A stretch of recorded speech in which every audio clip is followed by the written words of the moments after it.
And we'll just wait now for a few seconds while the audience dials in.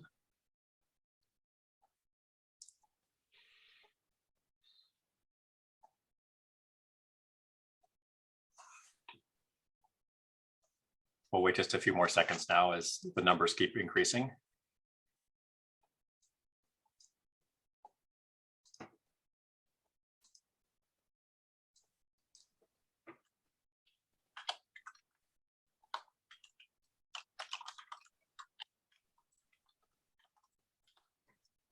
Okay, the numbers keep going up, so I'm going to wait another 5 or 6 seconds before we kick it off so everyone can hear my brilliant introduction.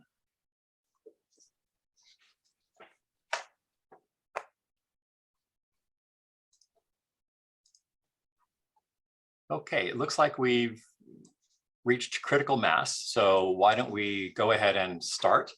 Hello, everyone. I'm excited to welcome the approximately 250 participants who've registered today to join us for this expert roundtable on Putin, Pathways to Prosecution.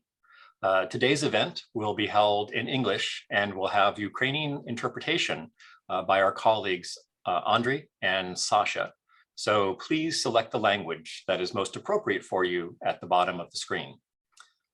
By way of an initial introduction, my name is Paul Williams, and I'm a professor of law and international relations at American University, and I'm also the founder of the Public International Law and Policy Group, which is a global pro bono law firm providing assistance to parties on peace negotiations and prosecuting war criminals. I will be moderating today's discussion and am honored to be guiding the conversation with my 3 esteemed colleagues. This roundtable is a part of PILPG's Thought Leadership Initiative, which aims to share expertise and reflections from our work by organizing periodic roundtables focused on prominent international law issues and pressing global conflicts. Today's expert roundtable is part of our mini-series on Ukraine. This mini-series aims to discuss recent developments relating to the Russian invasion of Ukraine. And as part of this series, we hold an expert roundtable every other Friday from 12 o'clock to 1 o'clock Eastern time. It is widely acknowledged that the Russian military is committing atrocity crimes in Ukraine. A number of states, including the United States and the United Kingdom, have also asserted that the Russian military is committing genocide against the people of Ukraine. During this event, our distinguished panel of former international prosecutors, diplomats, and scholars will seek to answer the question, is President Putin criminally responsible for these atrocity crimes? And if so, how might he be prosecuted? The roundtable will be 60 minutes long, and our distinguished panelists include Professor Rebecca Hamilton, Dr. Anton Koryenovych, and Professor David Crane. Today's event will be recorded and subsequently posted on our website. You are welcome to submit any questions that you have for our speakers using the question and answer function, and we will do our best to answer your questions throughout the event. Now, let me turn to introducing our panelists. I'm honored to welcome Rebecca Hamilton, Associate Professor of Law at American University, Washington College of Law. She is an internationally recognized expert on atrocity prevention, and her scholarship draws on her experience in the prosecution of genocide, war crimes, and crimes against humanity, as well as her work in conflict zones as a foreign correspondent.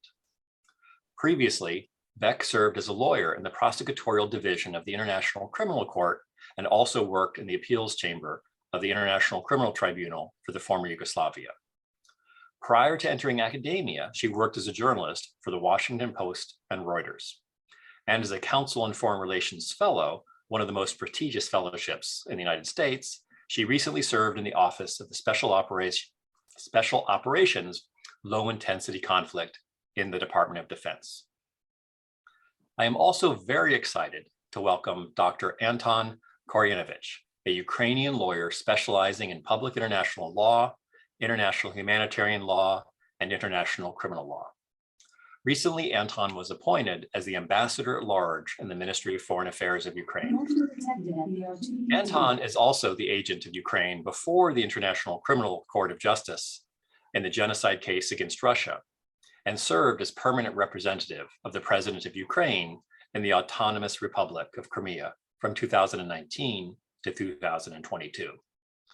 Anton holds the position of Associate Professor of the International Law Department at the Institute of International Relations at the National University of Kiev. And also joining us today is an old friend of mine, Professor David Crane. David teaches at the Syracuse University College of Law, and he was also the founding chief prosecutor of the Special Court for Sierra Leone from 2002 to 2005. Among those he indicted was the president of Liberia, Charles Taylor, the first sitting African head of state to be held accountable. Now, prior to this position, he served for over 30 years in the senior executive service of the United States government. David speaks around the world and publishes extensively on international humanitarian law, and in 2017, founded the Global Accountability Network in order to promote accountability for those who commit atrocity crimes. Now, for the full speaker bios, please see the link sent in the Zoom chat and visit the PILPG website. Welcome, everyone, and thank you for agreeing to participate in today's panel. Beck, let me turn to you first. You recently authored a model indictment of President Putin. Can you briefly walk us through the potential legal case against Putin? Sure, Paul, and just thanks for convening this and to everyone who's joining. This was a model indictment that I co-authored with Ryan Goodman at NYU, and we focused the indictment on President Putin for culpability for aggression, but I should say that the culpability here extends out to his leadership circle, as well as potentially, I think, to President Lukashenko for the role that Belarus has played here. But in terms of focusing on the case against Vladimir Putin, we use the most stringent definition of aggression that we have under international law, which is the same one that the Rome Statute uses. And it requires that the perpetrator planned, prepared, initiated, or executed the act of aggression, which, as I'm sure most of the attendees are familiar, it's the use of armed force against another state's sovereignty, territorial integrity, or political independence. And there's a threshold criteria in this definition, which is that the act of aggression was a quote unquote manifest violation of the UN Charter. Aggression is and unique relative to the crimes of genocide, war crimes, and crimes against humanity, is uniquely a leadership-only crime. It can only be committed by those who can exercise control over the military or political apparatus of a state. And in President Putin's case, he controls both. He is the commander-in-chief of the Russian armed forces. He chairs the Security Council of the Russian Federation. Under the Russian Constitution and as president, he also has authority to name and dismiss the heads of other federal bodies, including, for example, the National Guard, which is not under the chain of command of the military, but nonetheless reports directly to Putin himself. So on both a de jure and de facto basis, he is very clearly lined up with the definition of the kind of person who can commit the crime of aggression. In terms of the we laid this out fairly early in the war using only publicly available sources. So I think there's a lot more that can be added to this. But at a minimum, what we began with was what in Rome Statute terms would be Article 8 bis 2a, which is the act of aggression by means of invasion and attack. And you had evidence for this as early as 24 hours in. On February 24, there were 3 lines of Russian invasion from Belarus in the north, heading towards Kyiv, across the northeastern border towards Kharkiv, and from Crimea towards Kherson. The scale, the number of troops, the types of weaponry used, all easily meet this threshold of a manifest violation of Article 2.4 of the UN Charter. We also charged under Article 8 bis 2b, which is aggression by bombardment. We were pulling together the evidence in relation to bombardments outside Kyiv, in Kharkiv, in Kherson, and we've subsequently added the destruction of Mariupol into that. And thirdly, we looked at aggression by means of attacking Ukrainian land, sea, and air forces. As early on as the beginning of March, we had evidence of destruction of more than 2,000 of those targets, including command points, air defense systems, and radar stations. So I think you've got the indictment itself in the chat to read the details, but what was striking to me as someone who has worked on these indictments at the international criminal level before is how early on and how relying solely on public sources, the degree to which this indictment effectively wrote itself. In terms of the law and the facts, this is an easy case for international criminal law. The hard part, which I know that we will get to, is actually enforcing this case. Thanks. Thank you, Beck. Let's now turn to Anton. Anton,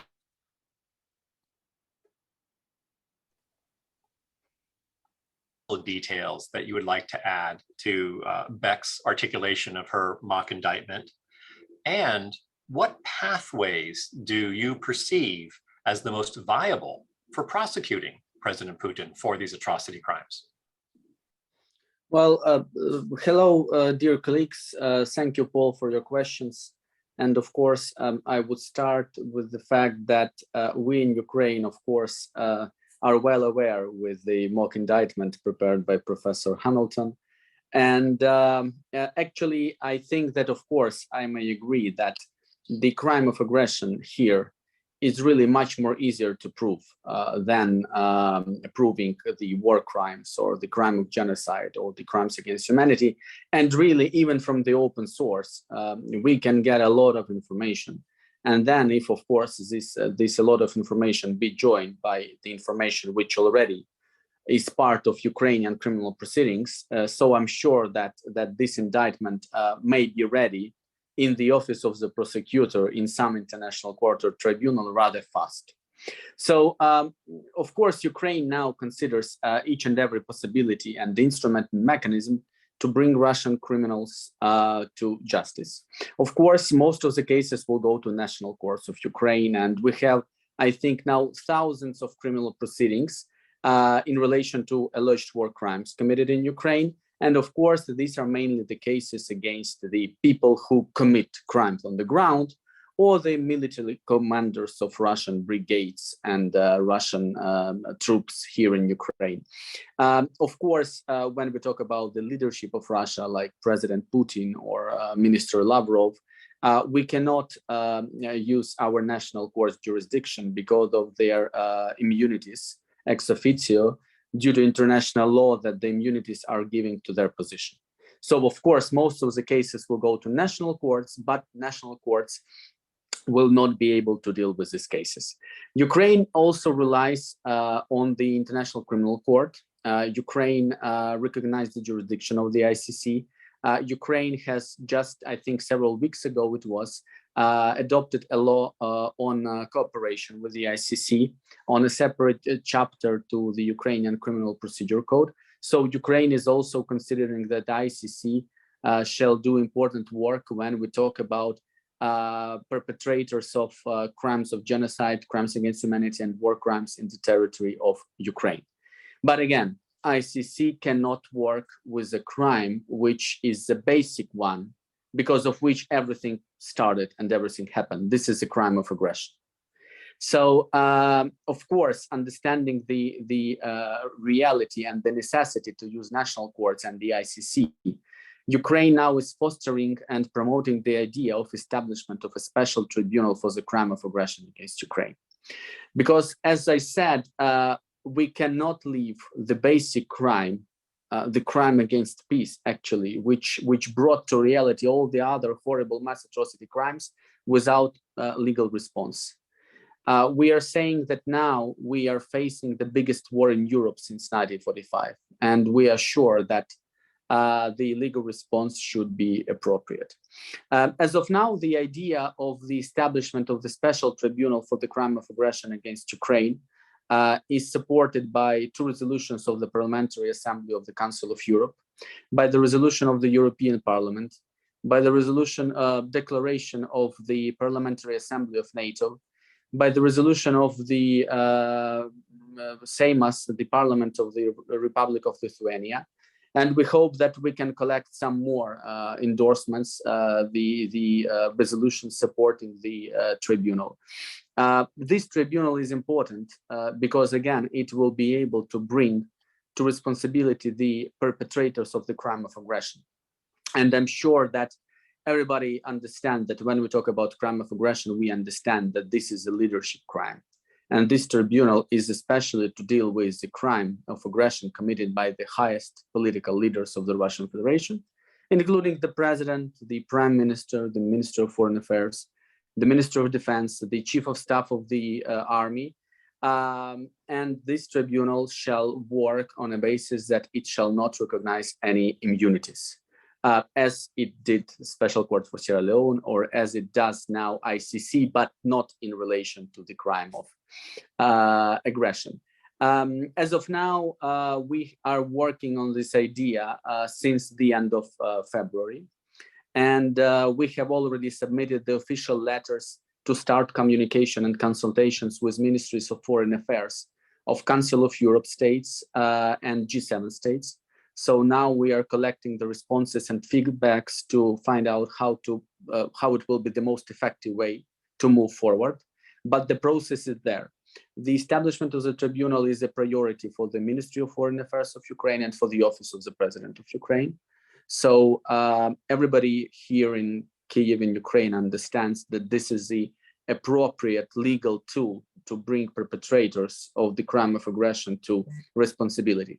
Maybe to finalize these introductory remarks, of course, is a question which was said by Professor Hamilton. It's not an easy one how to enforce the rulings, the decisions of the tribunal. But I think that I used to say that these people, the president, the ministers, the prime minister of Russia, in the custody, this is absolute victory. But in order to get that absolute legal victory, we may have another elements moving towards this victory. For myself, for instance, the indictments already would be a very important step in bringing these people to responsibility. This is a total delegitimization. And arrest warrants are the same for myself. So of course, talking about the enforcement, how it is important, I think that still we should not consider that the issue of importance should be something which does not let us move towards the establishment of the tribunal.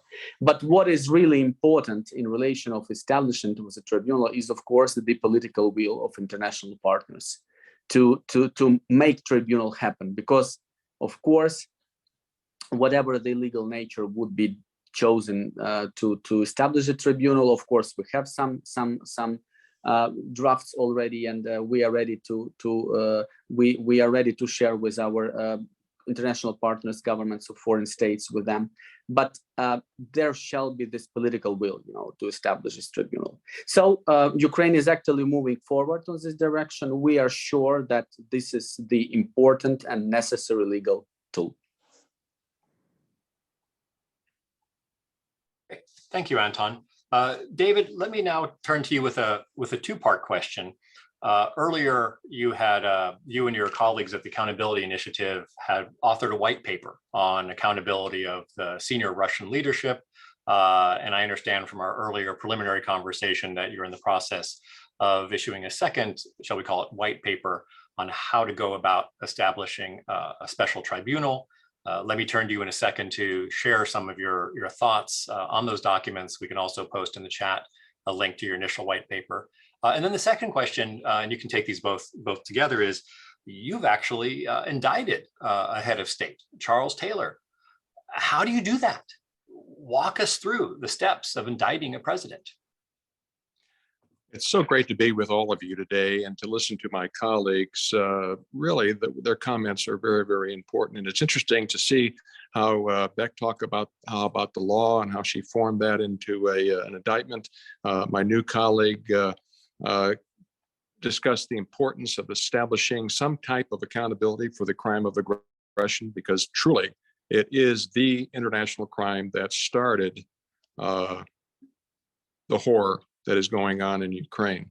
We have to deal with that. It must be dealt with in a way that is open and fair, but practical. And I think it's very important to also lay out the fact we've done this before. We've established a special court. We've taken with a mandate to prosecute a head of state. And we have done that successfully, efficiently, and effectively, and fairly quickly. And so we need to take heart that we have a model by which we can do that. And just to answer the first part or comment on the first part of your introduction, we're currently just taking the practical aspects that we put together in creating the special court for Sierra Leone and overlaying the facts, circumstances, and the practicalities of setting up a special tribunal for Ukraine. And we will issue the practical aspects of setting up that tribunal based on real world experiences end of this month or the beginning of July. And it'll be used hopefully as a guide by which then we can move forward in tackling the crime of aggression. We can prosecute heads of state now. Prosecutor versus Charles Taylor laid out very, very clearly that heads of state who commit international crimes while they're in office cannot hide behind head of state immunity. So the wall has been broken, so to speak. So we do have legal precedent by taking down President Vladimir Putin and those henchmen who were a part of these aggressive acts. And I think that that's really important for us to understand. The modes of liability of a head of state are several, one of which is aiding and abetting, one of which is direct command responsibility. And I think that because he is president of the Russian Federation, he is individually criminally responsible for every act that his forces are committing in the Ukraine. Obviously, war crimes, crimes against humanity, incitement to genocide, and certainly, by definition, the crime of aggression. So again, we are prepared to deal with this. The things that you have to think about, though, is the politics of all of this. And I really want to agree with the ambassador, and that is the very fact that we now have the international community coming together in investigating the head of state of the Russian Federation is in itself a moral victory. And over time, there will be indictments of Vladimir Putin from the International Criminal Court and hopefully a new tribunal. Just the very fact that he is an indicted international criminal, he is no longer legitimate. He has no standing in the world. Russia has no standing in the world until they deal with directly the crimes that have been committed by this dictator, for all intents and purposes, Vladimir Putin. So again, we need to take heart. We need to seize the political moment and deal with this, because I really have to tell you, frankly, I can already feel the interest and the buildup of doing something for Ukraine starting to fade in this social media world. We can't do that. The General Assembly has stood firm. NATO has stood firm. European Union has stood firm. Our friends in Ukraine have stood firm. We have to seize this moment in order to deal with what I agree is one of the most, the biggest conflict since World War II in Europe. So it has to happen. It can be happening. We need to take heart. We've done it before, and we will do it again. Vladimir Putin will be indicted for the crimes that he is committing, and we need to have the political will to do so. We've got the experience, we've got the jurisprudence, and we've got the proper rules of evidence and procedure to do so. So let's go and do it. Thank you, David. Let me now turn to Beck with a question, David, that you touched on, which is head of state immunity and essentially tearing down the wall of impunity. And it's also reflected in the number of the questions that we've received in the last few moments in the Q&A. But Beck, if I were to just ask the simple, but wait, doesn't President Putin have head of state immunity? How can you prosecute him for aggression and for atrocity crimes? Walk me through that. Sure. So he absolutely has head of state immunity in foreign domestic courts. But as David has helpfully laid out, it's in a different situation when it comes to an international court. And our understanding of this goes back before even the special court, and we look at the ICJ's arrest warrant case, where they were very clear that an incumbent foreign minister, in that case, it would be head of state in this case, but the same set of rules are applying, can be subject to criminal proceedings in an international criminal court. And the courts that they pointed to in that part of the judgment, it's paragraph 61 of that decision, was looking at the ICC, the ICTY, the ICTR. Now, as we were discussing in the Q&A, the ICC does not have jurisdiction over this particular crime. It does have genocide, war crimes, and crimes against humanity in this situation. We're also not going to see a UN Security Council created ad hoc tribunal like we did for Yugoslavia and Rwanda, because Russia will veto it. And so that's why we are now, as members of the international community of lawyers, and our conversation reflects this, discussing what would an alternative tribunal look like so that this particular crime of aggression is not left out of the record. And I think one way that we have seen, something that Una Hathaway has been arguing, would be a relationship between Ukraine and the UN General Assembly that would certainly have claim to be international in scope, something like was set up with the extraordinary chambers in Cambodia. Or something that is like a hybrid tribunal, like a special court for Sierra Leone was, that had UN Security Council involvement, but under its Chapter 6, not its Chapter 7 authority. And then there's the Council of Europe initiative. So there's lots of discussion, and my sense from our incredibly well-versed and invested colleague Anton here is that this piece is moving forward. And I actually think, notwithstanding the great deal of academic discussion that is happening over head of state immunity, I'm fairly confident that the combination of political will plus the precedent that we have at this point that we didn't have, frankly, right after Nuremberg, shows that this will be possible. Thank you, Beck. Anton, let me turn to you a question that's reflected by Julie and a couple of others in the Q&A, which is, if President Putin is indicted, one, won't this cause Russia to double down on its military aggression? And then two, essentially related, how do you sit down at a negotiation table with President Putin, Foreign Minister Lavrov, or their representatives, and negotiate peace if they've been indicted for atrocity crimes or aggression? Can you kind of walk us through the Ukrainian thinking on that, Anton?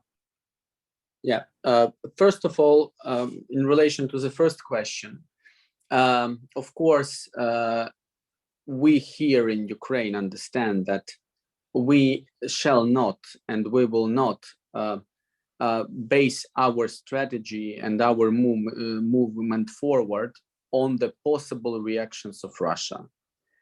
I mean, this time has already passed. Pretty much, we had Crimea in 2014. And for myself, as I worked as the president's representative for Crimea, it became, you know, a rather personal story. So I think that we should not look at possible Russia's actions, and we should move forward. That's the issue. And when we talk about the situation on the battlefield, which we do not discuss here today because this is a legal event about international law, but when we look at the situation on battlefield, I mean, Russia already committed thousands of mass atrocity crimes. Russia has already brought pretty much all the military equipment and the vehicles which they do possess. So I think we shall not be afraid. And concerning the second point, of course, I mean, every armed conflict and this international armed conflict shall come to an end.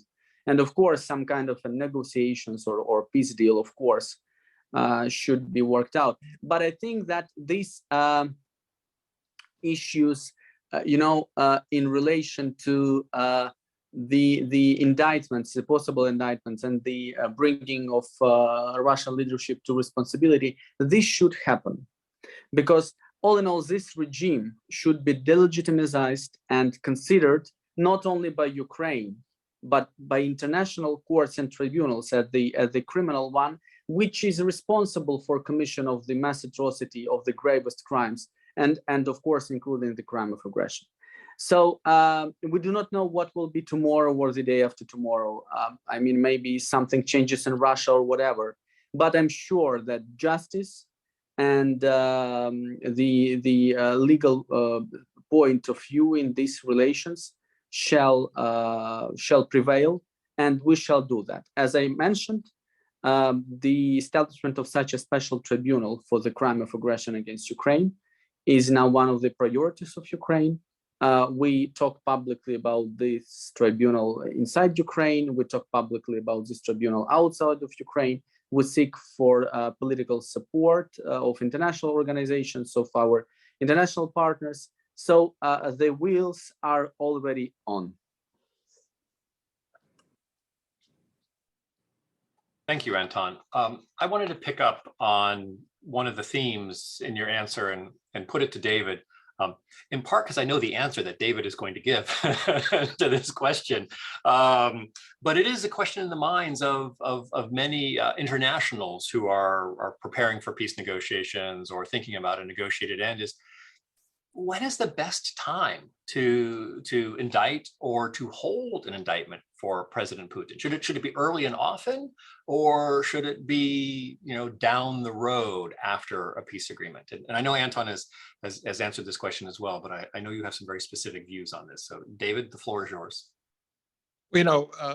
It should be peace first, then justice, or justice first, then peace. Does justice bring the peace, or does peace bring the justice? We could, that's chasing our tail. And having been in this very same situation in developing a political will to take down a head of state for war crimes and crimes against humanity, my suggestion is, and what I think my colleagues are also alluding to, is we just move forward with great focus, looking at law and facts, and of course, factoring in the politics of it all.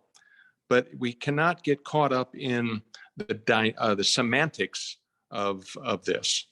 Diplomats have to understand, politicians have to understand that if they commit international crimes, then there has to be accountability, not based on their timetable or what they would like to see, but based on the appropriate jurisdictional and procedural movement of a valid international or domestic court based on law and fact. And so that's what we have to move forward to, and that's what I did with President Charles Taylor. When I took President Charles Taylor down and signed his indictment and unsealed it in June, right in the middle of a peace conference, half the world wanted me arrested, and the other half the world wanted to give me the Nobel Peace Prize. The bottom line is, you're going to cause people to be angry. But we're not in the public relations business, other than making sure we always consider the victims, which is this is all about, and through outreach programs, what have you. I'm talking about seeking justice for the people of Ukraine, as we did, and we're very focused on seeking justice for the people of Sierra Leone. So we can't be distracted. There's a lot of dust in the air, and that happens. But we have to be clear-eyed with an appropriate mandate, both using the International Criminal Court as well as an appropriate justice mechanism, be that a special tribunal or special court for Ukraine on the crime of aggression. But we cannot be distracted. And I kind of a footnote here. I talk to a lot of people, and what about the nuclear button? He's got nuclear weapons. And my answer is, well, he does. But that's not a defense. That's not gives him immunity. Yes, there's a practical concern there. But if we get distracted about countries that have nuclear capability in seeking justice for victims of atrocity, then that's the wrong road, and that's the wrong political and diplomatic consideration. Diplomats, politicians, yes, they need to be concerned. There is a practical aspect of this, but in reality, we should not be deterred as to that capability as well. We need to continue to move forward, because if we don't, and we allow nations that have nuclear capability to be basically impecunious based on the crimes they're committing, then that's a terrible, terrible movement in the very wrong direction. You got to understand, folks, there are dozens of bad guys, dictators, thugs, strongmen around the world watching what we do about that crime of aggression. We do nothing or do a half measure. They're like crocodiles. They'll move slowly and quickly. And all of a sudden we have the likes of China and North Korea, et cetera, looking around their region thinking, well, maybe we can get away with this. We can't. We've got to prosecute the crime of aggression. We got to prosecute the other international crimes. And I think we're moving in the right direction. And I applaud Ukraine for really understanding how important this is. They know it better than we do, but also to underscore the fact that we've already done this and we can do it again. Thanks, David. I like the idea of there's no get out of jail free card for nuclear powers. But that prompts me to turn to you, Beck, for the next question. Talk to us about the reality of the conversation that we're having. Is prosecuting Putin, the pathways to prosecuting, grounded in the reality that Ukraine is facing and that the international community is grappling with? Or are we simply having a feel-good academic conversation amongst ourselves? The dreaded feel-good academic conversation. So, if you had asked me 2 years ago whether we would be having a serious conversation about indicting the president of a P5 nation for the crime of aggression, I would have absolutely said we were in the category of academic la-la land. We are in a different space today, and I have been struck by the degree to which the international community has rallied around this situation, really struck compared to other situations that I work on. And that's a whole other conversation we can have on the double standards question. But also, I think you have all heard in Anton's remarks the determination, the seriousness, the commitment of the Ukrainian government to this project as well, which I think is really critical and can't be understated. I have seen in the last few months things that I would never have believed we could see. I mean, if we're talking, I'm here in DC right now, members of the US Senate who I was convinced were out to simply kill the ICC have been passing legislation supporting it in this case. So there is something about this moment, but I completely endorse David's concern that this moment won't last forever. And so that's why I do think there is a possibility of making this real. Indeed, it is a more likely possibility, a greater alignment of stars that I have seen anytime in my career for this particular prosecution, but we need to make it happen. And the window is closing on the degree to which minds are still focused on it. So yeah, it's not just an academic conversation, but this moment will not last forever. Could I just interject real quickly, Paul? I think, and I applaud, but I really want to underscore, Ukraine has to push the General Assembly, the United Nations in moving it in this direction. We've all worked in the United Nations system. It moves slowly and deliberately, sometime for the good, sometime for the bad, but we have to establish a tribunal soon, this year, to do this. Next year is too late, to be quite frank and honest with you. And so I really call upon my esteemed colleagues in the Ukraine to push, to get this on the table in the UN and make this happen, because we have the template. It's not, nothing's easy, but we do have the template. We've done this before. It's just a function of getting the right people together to make this happen. There is nothing illegal about the General Assembly giving the authority to the Secretary General to begin bilateral discussions with the Republic of Ukraine and creating a justice mechanism, call it the Special Court, Special Tribunal for Ukraine, and do that appropriately, and but within this year. It has to happen this year, if not sooner, because again, like smoke, it will disappear. And then like Syria, Yemen, Myanmar, other places, the Uyghurs, all of a sudden, it's just a sad situation and we wring our hands about it, but the political will disappears because we're distracted doing other things. So Ukraine, you have to push for this respectfully and make the United Nations make a decision on this as soon as is appropriate. Anton, let me turn to you and see if you can scoop up a few of the questions in the Q&A from Hans Karel, Jennifer Trehan, and a number of others. What is the political roadmap to getting a special tribunal for the crime of aggression? We could noodle for the next 3 or 4 hours on this call. You know, how did the legal intricacies of how to set it up and jurisdiction and appointment of judges and et cetera. But what is Ukraine thinking in terms of politically getting to an establishment of a special tribunal, navigating the General Assembly or navigating a coalition of the willing? That was another question put in the chat. Can you walk us through as much as you can share with us? Yes, thank you, Paul. Of course, I mean, we do understand the issues raised by Rebecca and David. And I mean, we understand how time is precious now, and that really this moment will not last forever, and we need to push and we need to work. And actually, the things which I already talked about actually show that we are moving on this direction. But of course, I mean, we need to keep going because otherwise there might be problems and issues.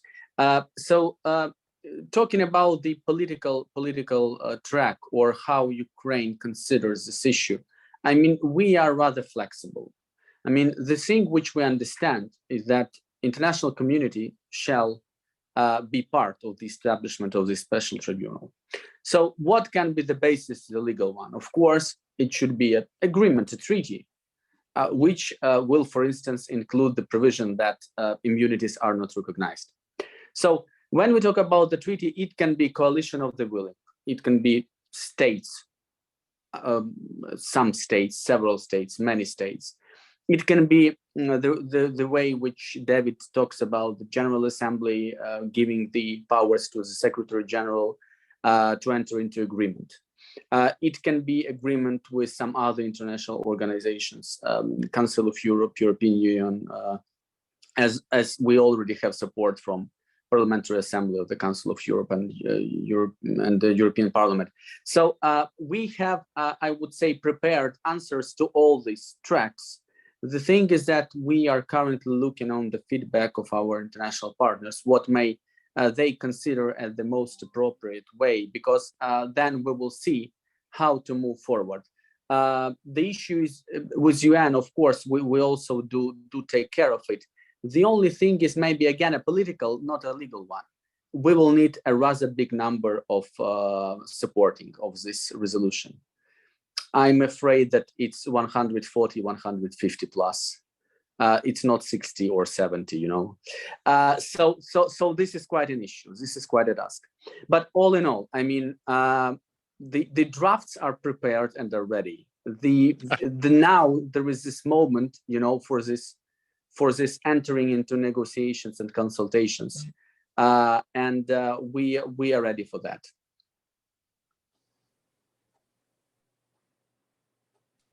Thank you, Anton. Beck, I see in the Q&A that you tagged Jennifer Trehan's question and interested in answering that live. Is that correct? I actually think it's been covered, but I was just going to underscore that yes, absolutely. The more international this is, then the better for the concerns that are being raised around legitimacy and selectivity and so on. That's one of the reasons why I kind of point to the United Nations. Though we've never had a regional tribunal, it's possible. But I agree that there has to have that international imperator, and that is the UN. It's one of the reasons why the Special Court for Sierra Leone had more authorities than if we had a regional tribunal. We need to have the world be angry about this and to step forward and support this justice mechanism, not just Europe. This is not a European problem. It is a challenge for Europe, but this is a world problem against democracy, and aggression has to be faced down. So in terms of the pathways to prosecuting Putin, and Beck, let me turn this to you, and then we can, Anton and David can add to this. How far down the chain of command should we go? Usually the question is how far up the chain of command, but we're starting right from the top. Pathways to prosecuting Putin. I heard Lavrov mentioned, David's white paper has a dozen other senior leaders. The phrase out there is, those most responsible for the most serious crimes.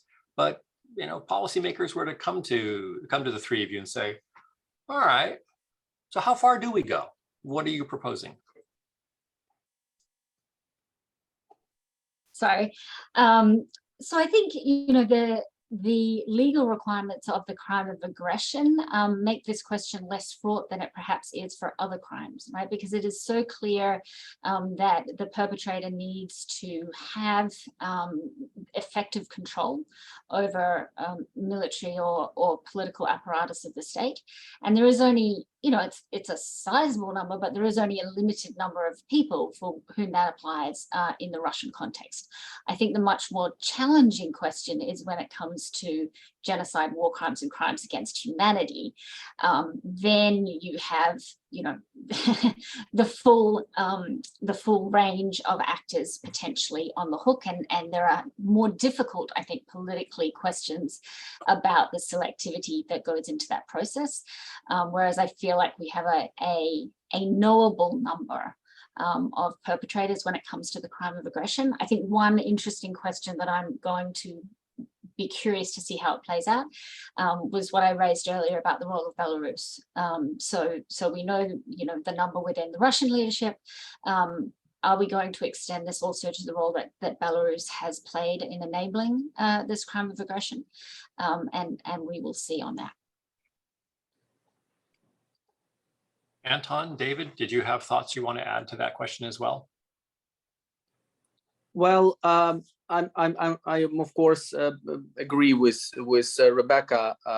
This issue of establishing responsibility of the highest political leaders of Russia is pretty clear. It really, I think it may take several months to have this indictment. I mean, since the very beginning, since the start. I don't know, 2 months, 3 months, 4 months, but it's really not the matter of a big amount of time. And of course, I totally agree that in the issue of war crimes, it's much harder. Take that Vadim Shishimarin, the sergeant of Russian army, and try to prove that why he killed civilian, it was an order by, I don't know, Putin or Shoigu or Gerasimov. This is much harder. So yeah, with this issue, I'm sure of that. Concerning Belarus, I mean, of course, it is obvious that Belarus committed an act of aggression, at least one act of aggression, enabling its territory to commit act of aggression by Russia against Ukraine, for sure. That's a very, I think, clear legal qualification.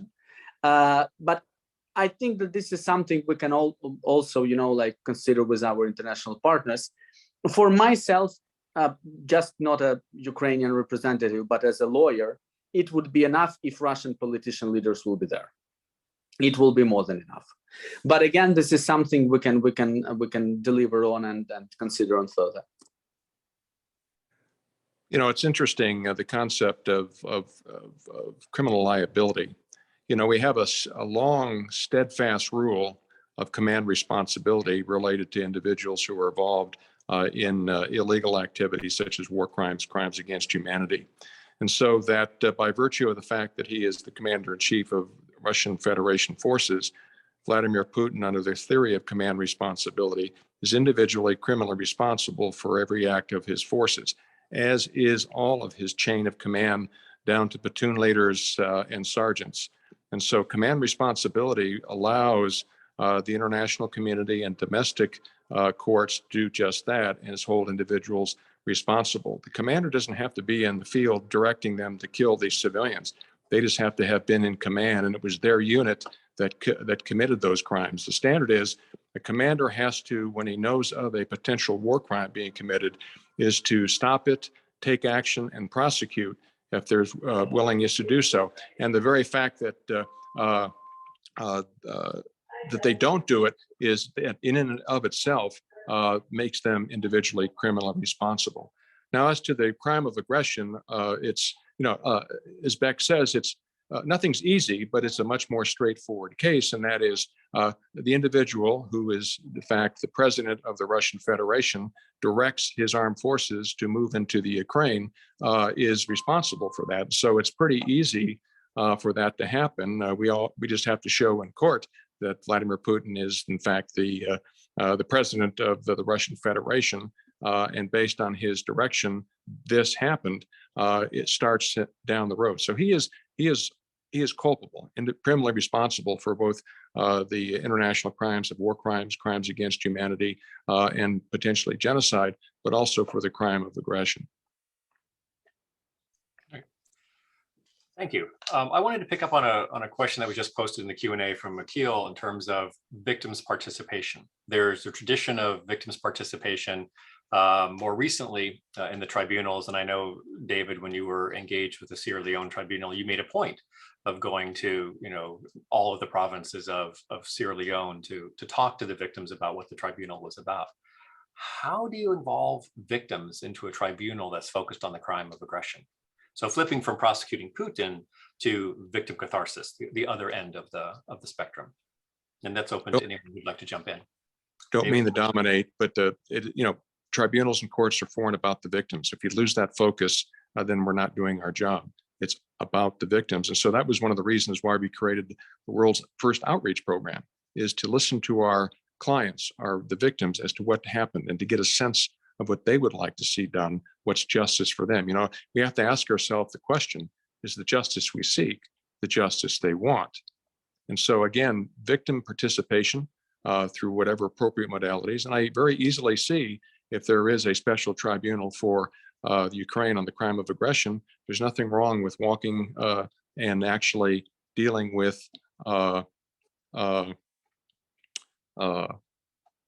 Ukrainians related to what took place there, listening to them, get their perspectives, getting them involved and letting them understand what is being done for them related to this crime is very, very important. So I strongly feel that we have to involve the people of Ukraine, get their perspectives, get their buy-in, make sure that they understand that this new tribunal is for and about them and is doing its best to seek justice for them.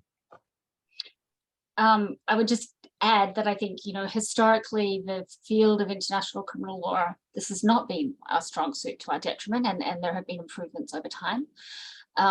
What gives me, I think, more hope in this particular context is, again, the deep involvement and leadership role of the Ukrainian government itself that I think is going to help keep the others from the international community who get involved in this accountable to the people in whose name this is being done, right?